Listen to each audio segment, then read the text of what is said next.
गिर्ये बौद्धजन विकास सेवा मंडळ मुंबई ग्रामीण यांच्या संयुक्त विद्यमाने धम्म मेळावा पडेल इथं आयोजित करण्यात आला होता।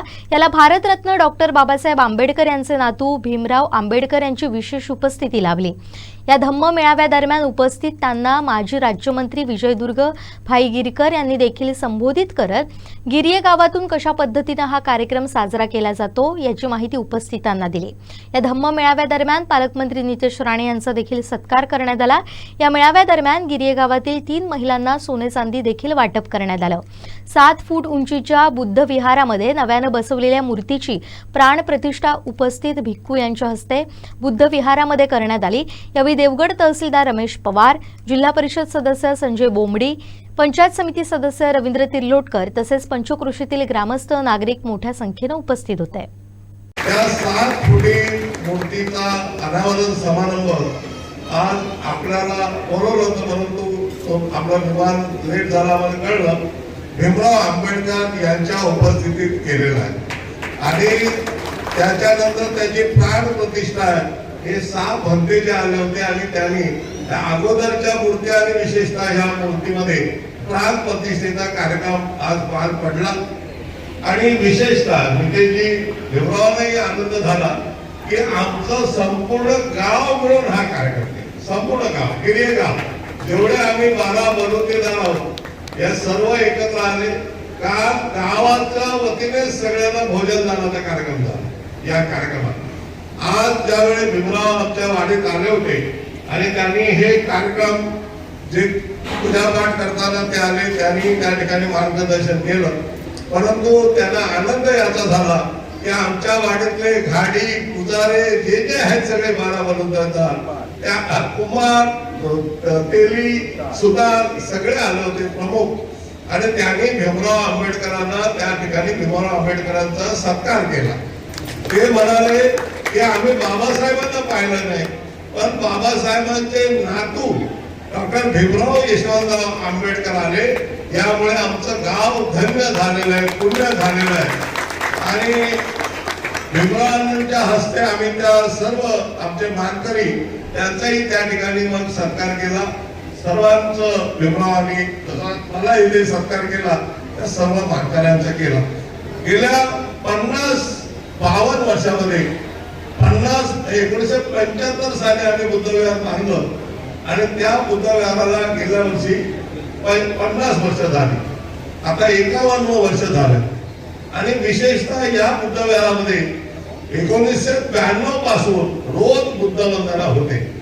मी अधिक भाषण करणार नाही, हे सर्व जे आपण आला आहोत सर्व अनेक गावातून आपण आला, आपण अनेक जण उत्साहाने बुद्धविहार बांधतो, परंतु त्याची निगा आणि त्याचं बुद्धविहार कसं निगा राखावी मी आपल्याला मोठे पण गिर्याचं नाही सांगणार, म्हणजे भीमराव सांगतील, पण एक गिर्याचं बुद्धविहार आहे जे गेल्या वर्षी कोणाकडूनही देणगी वर्गणी न घेता आमचे गिरकर ब्रदर्स आहे यांनी एक भव्य बुद्धविहार बांधलेला आहे। तिथे माननीय नितेश आले होते, आशिष आले होते आणि बाबासाहेबांचा मुलंही त्या ठिकाणी लावलाय। 14 तळाला त्या ठिकाणी पाणी पिताना म्हणजे तो संघर्ष मगाशी सांगितला, आता 99 वर्ष आहे। बाबासाहेब संविधान देताना आणि बाबासाहेबांनी 1954 साली जी देहू रोडच्या बुद्धविहाराला मूर्ती दिली होती ब्रह्मामधून आलेली, ते असे 3 म्युरल तिथे लावले। या गिर्यात एकदा पहा आणि आमची जी मुलं आहेत बौद्धाचार्याला जेवढे पठण येत आहेत तेवढी आमची मुलं त्या ठिकाणी रोज ग्रहण करत असतात, कथन करत असतात आणि म्हणून आम्ही गिरकर बंधू असे तसे कमी आहोत, 25च घर आहे, परंतु हा कार्यक्रम घडवण्यामध्ये आमचे पडेलकर डीके आहेत, ज्यांनी आम्हाला जो दिलं की भाई आपण मिळून करूया आणि तालुक्याचे लोक प्रत्येक आमच्या गावागावामध्ये गेले। एकदा आमच्या तालुक्याच्या सगळ्या पदाधिकाऱ्यांसाठी डीके पडेलकरांची जी टीम आहे त्याला धन्यवाद द्या आणि त्यामुळे एवढी संख्या आलेली आहे। हे फक्त अधिक न बोलता आज आपल्या उपस्थितीत गेल्या वेळी जेव्हा आपण आला होता तर आम्ही जाहीर केलं होतं की 3 लोक जे पहिलं बक्षीस 365 दिवसामध्ये ते 360 दिवस भरतील असं पहिलं बक्षीस सोड्याचं 5 ग्रामाचं बिस्किट आपण त्यांना देऊ। आणि दुसरं बक्षीस 200 ग्राम चांदी, तिसरं बक्षीस 100 ग्राम चांदी. म्हणजे त्यावेळेस जेव्हा होता तेव्हा 72,000 10 ग्रामला होते. आता जवळजवळ 1,60,000 आहे. तर ते 3 त्यांना बक्षीस मिळालेलं आहे. इतरही गावांमध्ये प्रोत्साहन द्यावं म्हणून हा कार्यक्रम केला. मी अधिक भाषण करणार नाही, आपल्या हातात माईक देणार आहे. तर आपल्या दोघांच्या हस्ते या तिघांचं या ठिकाणी सत्कार आपण करावा अशी मी तुम्हाला विनंती करतो. भक्तीजींच्या उपस्थित या ही भूमी भगवान बुद्धाची जन्मभूमी आणि कर्मभूमी आहे. आणि ह्या भूमीमध्ये आपल्या फॅमिली मधून एखादी मूर्ती जावी असा त्यांचा प्रयास असतो. आणि त्याच्यासाठी ते डोनर बघत असतात आणि मूर्त्या येतात आणि भिक्खू संघाच्या माध्यमामधून ह्या विविध अशा विहारांना त्या मूर्त्या देत असतात. त्यांची एकच प्रामाणिक इच्छा असते, जे मुक्तीचे डोनर आहेत त्यांची इच्छा असते की आमची मूर्ती ही भगवान बुद्धाच्या भारतामध्ये जावी आणि तिथे भारतामध्ये जाऊन पुन्हा एकदा बौद्ध धर्माचा प्रचार आणि प्रसार व्हावा ही त्यांची इच्छा असते. म्हणून वारंवार मी बघितलं, सकाळी देखील मी ऑब्झर्व केलं, भाई गिरकर सारखं म्हणताय बुद्ध वंदना व्हायला पाहिजे, लोक यायला पाहिजे, तिकडे नतमस्तक भगवान बुद्धाला व्हायला पाहिजे. म्हणून मी देखील अपील करतो गिरे ह्या गाववाल्यांना, गिरे ह्या भावकीला, गिरकर या भावकीला, आजूबाजूच्या गावातल्या लोकांना, बाबा भगवान बुद्धाच्या विहारामध्ये जा. विहाराच्या माध्यमातून प्रगती साध्य होऊ शकते. कारण तशी उदाहरणं आहेत देशामध्ये. ज्या देशामधून हा बुद्ध धर्म लुप्त झाला आणि ज्या देशामध्ये आज जगामध्ये 17-18 देश आहेत की ज्यांचा धर्म बुद्ध धर्म आहे. आणि ती राष्ट्र मग धर्मावरती चालणारी राष्ट्र आज पुढे पुढे गेलेली आहे. भारत देश देखील आपला महासत्ता होता हे देखील जाणून घ्या. भारतावरती देखील 1200 वर्ष या बौद्ध राज्याने राज्य केलेलं आहे.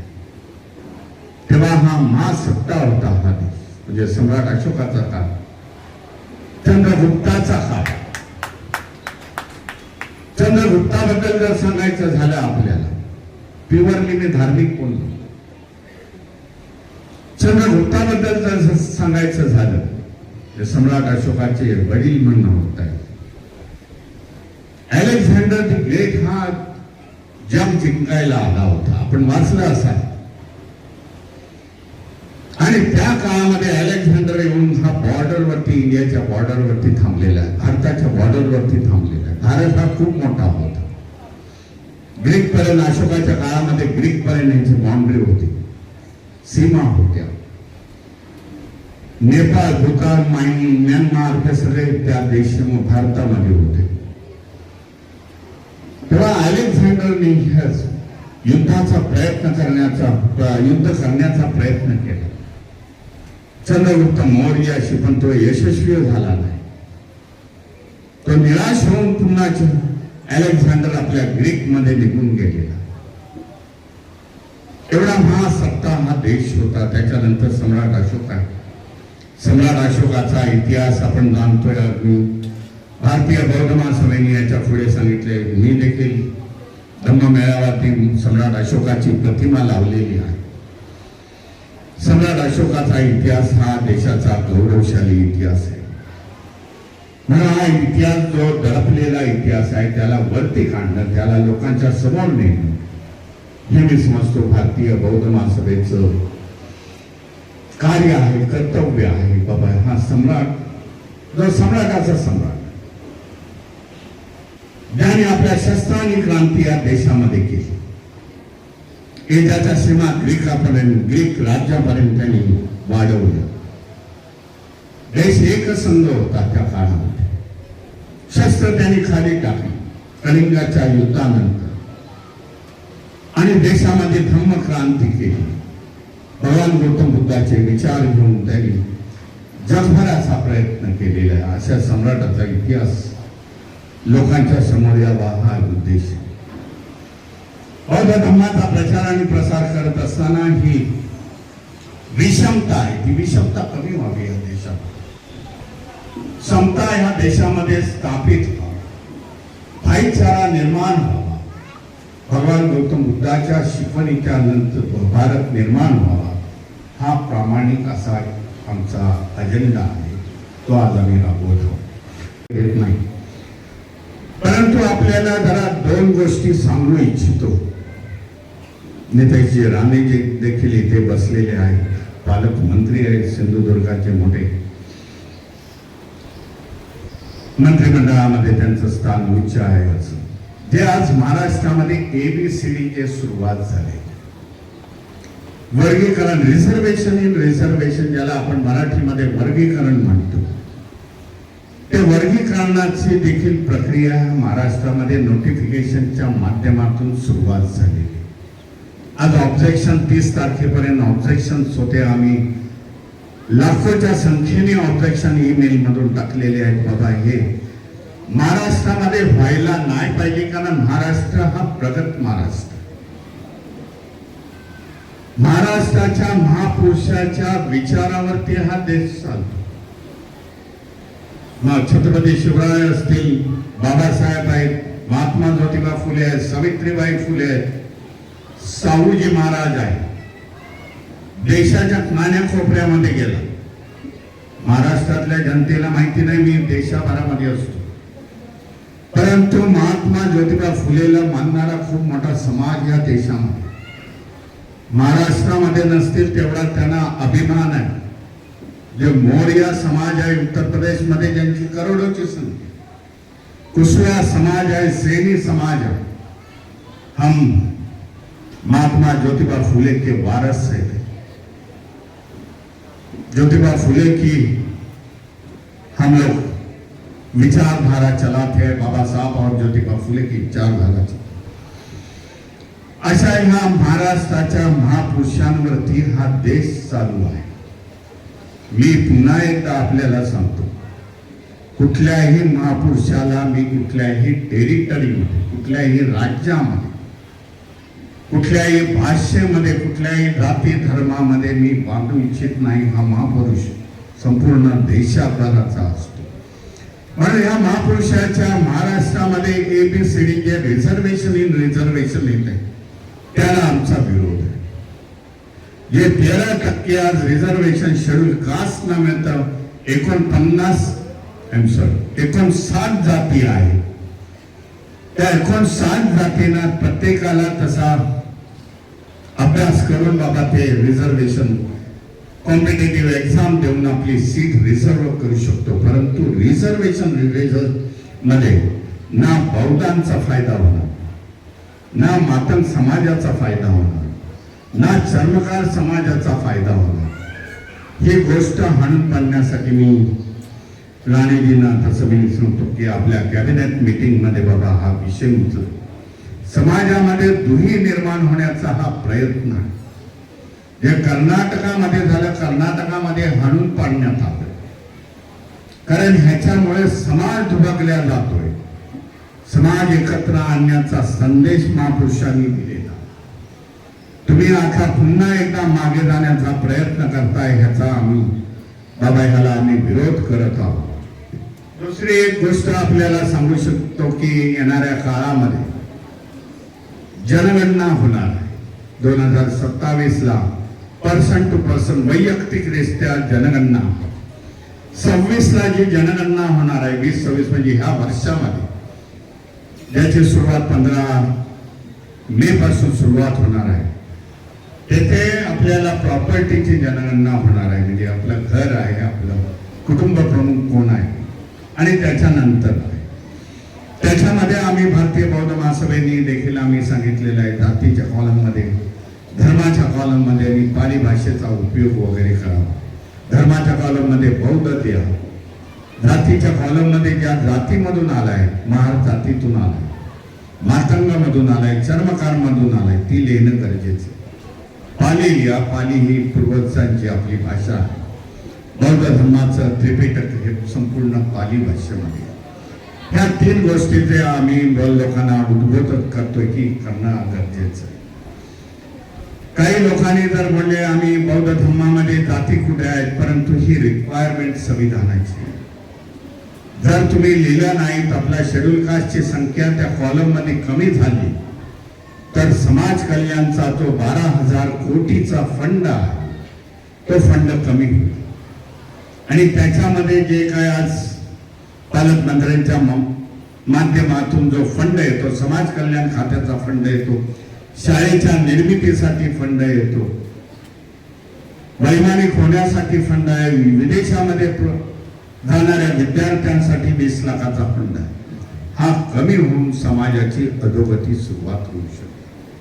म्हणून ह्या गोष्टी जरा विचारात घेणं आणि येणाऱ्या काळामध्ये त्या मानाने करणं गरजेचं आहे की बाबासाहेबांची धम्मक्रांती ही त्यांच्या जीवनातली आखरी धम्मक्रांती. अनेक क्रांत्या गेल्यात, हे वर्ष खरं म्हणजे बाबासाहेबांसाठी आणि संपूर्ण आंबेडकर समाजासाठी महत्वाचं.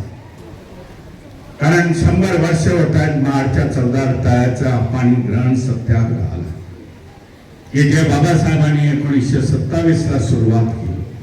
मानवतेचा अधिकार दिला, ह्युमन राईट ज्याला आता म्हणताय नवीन भाषणात, त्या काळामध्ये तिलोमानी पाणी ग्रहण करून बाबा 14 तळे आहे, सरकारचं पाण्याचं तळ आहे, त्याच्यामध्ये पाणी ग्रहण करण्याचा अधिकार. हे करत असताना बाबासाहेब कधीही सत्याग्रह केलेला नाही, त्यांनी संघर्ष, त्यांनी कुठलाही कायदेभंग केलेला नाही. तर ब्रिटिश इंडियामध्ये, ब्रिटिश बॉम्बेमध्ये, बॉम्बे रिव्हिजन मध्ये त्यांनी कायदा पास करून घेतला. त्यांचे सहकारी S.K. भोले जे भंडारी समाजाचे होते, त्यांनी तो कायदा पास केल्यानंतर बाबासाहेबांनी पाण्याचा सत्याग्रह इथे केलेला आहे. परंतु दुर्दैवाने आज असं म्हणावं लागते की पाण्याच्या सत्याग्रहापेक्षा मिठाचा सत्याग्रहाला ह्या देशामध्ये जास्त महत्व दिले गेले. जो मिठाचा सत्याग्रह काय पैसे वाढले, टॅक्स वाढला त्याच्यासाठी होता, पण पाण्याचा सत्याग्रहासाठी, ह्युमन राईट्स साठी तेवढं दिलं नाही.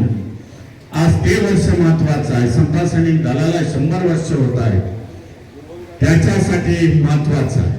आणि डॉक्टर बाबासाहेब आंबेडकरांना MLA म्हणून 100 वर्ष होत आहे. बऱ्याच लोकांना हे ज्ञात नाही, पण बाबासाहेब 100 वर्ष आज बाबासाहेबांच्या MLA ला होत आहे. 2027 ला म्हणून आपल्यासाठी ही वर्ष महत्वाची आहे. आपली प्रगती होण्यासाठी, हे साजरं होण्यासाठी, लोकांना संदेश देण्यासाठी हे होणं गरजेचं आहे मी समजतो. मी आपल्याला जास्त वेळ नाही तर हार्दिक शुभेच्छा देतो की मोठ्या संख्येने आपण येथे उपस्थित आहे. मी 17 तारखेला पुन्हा एकदा येणार आहे, कुडाळमध्ये असेल मला वाटतं मी, तेव्हा जास्त सविस्तर बोलेल.